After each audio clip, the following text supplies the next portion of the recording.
The question many of you are asking us is, where are we in our efforts to combat and contain COVID-19? UVM Medical Center infectious disease expert Dr. Tim Lahey joins me now to discuss. Doctor, can you give us a sense of where we are in the bell curve and how long you think this is going to last? You know, we are starting to see the number of cases of COVID-19, and in particular, the number of people who are being evaluated for COVID-19 increase dramatically in our hospitals. But we think we're still in early days, and based on what we're seeing in Seattle and New York City, we expect that the coming couple of weeks are going to get much, much busier. One really important thing that I think is going to help is that I anticipate there'll be a blood test that allows people to determine if they have been exposed to COVID-19 and if they're immune.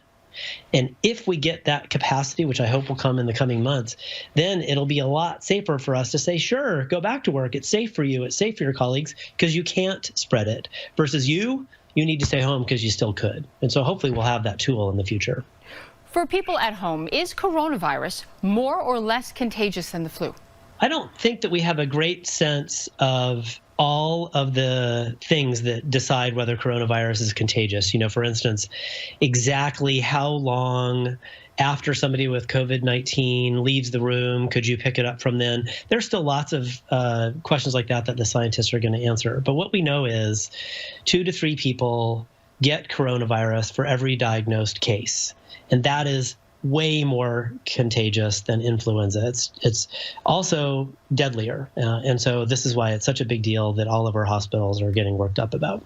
There are so many people getting critically ill and needing mechanical ventilator in the towns that are hardest hit by COVID-19 that the hospitals are utterly swamped. It looks like a battlefield. It's totally different. It has changed what healthcare looks like in some of these hospitals. That's the major difference. Do you think we didn't learn enough over the last decade to be prepared for another pandemic? The big mistake we've made over the last decade is that we have cut the funding for public health programming over and over again. Public health programming is there to respond to something that happens in the future. And so it's easy for us to say, heck, that's the future. Let me deal with the problems today. And this is the problem that we get as a result. It's sort of like saying, war's never going to happen. We don't need an army. Well, we don't have a public health army right now, and it's really hurting us. Lastly for us tonight, apart from, or in addition to, I should say, social distancing and hand washing, is there anything else we can do to protect against potential infection? I think there are 2 big things you can do. One is avoiding sort of connections between households that allow the virus to spread between them.